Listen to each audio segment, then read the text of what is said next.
اذا التماس الثاني خلاص، الثاني ننهيها، الثاني نقتلها. اقتلني يا سريع. وتعود ليوسف رمضان لاعبين البيضية، لاعبين البيضية. يا الهي صوبوا ركنية. اذا ابداع من فريق الاهلي المنشاوي.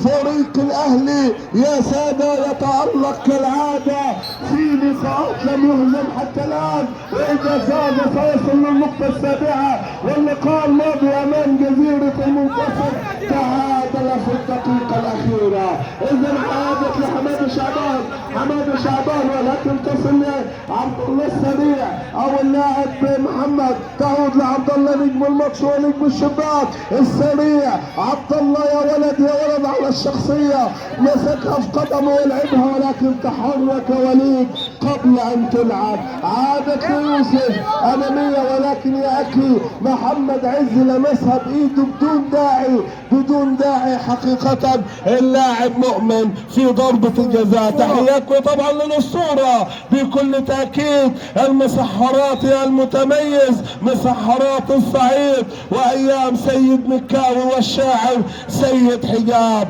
اتركوه يعمل يا كبار، اتركوه يعمل يا اطفال، حتى لا يجمد نشاطه ويبطل وتموت المهنة من جديد. اذا عادت لفريق الاهلي بقيادة ابن الاسطورة وليد صوب، ولكن يوسف امتياز. فريق البيضية ماذا يفعل امام خصم عنيد اسمه الاهلي، امام خصم عنيد اسمه الاهلي. اذا على التنفيذ تصل لي عز صوب من بعيد، كان حيسجلها في نفسه اكوتي، اذا عادت لحماد شعبان. الحل عند حماد شعبان لفريق البيضية. لقاءنا صفيح ساخن، والبيضية تحتاج لهدفين في مهمة صعبة امام العملاق رمضان المهووس. هتخل يا الهي، ولكن المهووس هوسني، المهووس يتألق كالعادة وينقذ هدف التعديل للبيضية بالناظر وليد، ولكن مقطوعة من مؤمن. عادت لمحمد، انطلق وصوب، مشيت معاه يا ولد والخطأ موجود. يقول النجم محمود نجيب.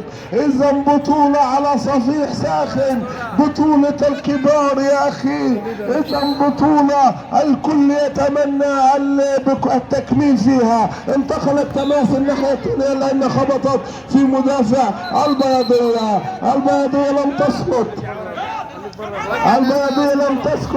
البيضية ستقول نحن لها. اذا حسن، ولكن ممتاز. يوسف لعب لكبه اللي ما توقعش ان الكرة تتلعب له، غطى عليها توتي، وتعود تماس لفريق الاهلي اللي يقول ايوه كده انا مبسوط كده. صفحة طبعا الاسطورة تبث اللقاء بس حي مباشر في ابهى صورة ليه، طبعا لابس علم مصر ومستعد بعد ساعات انه يقوم بالتصحير.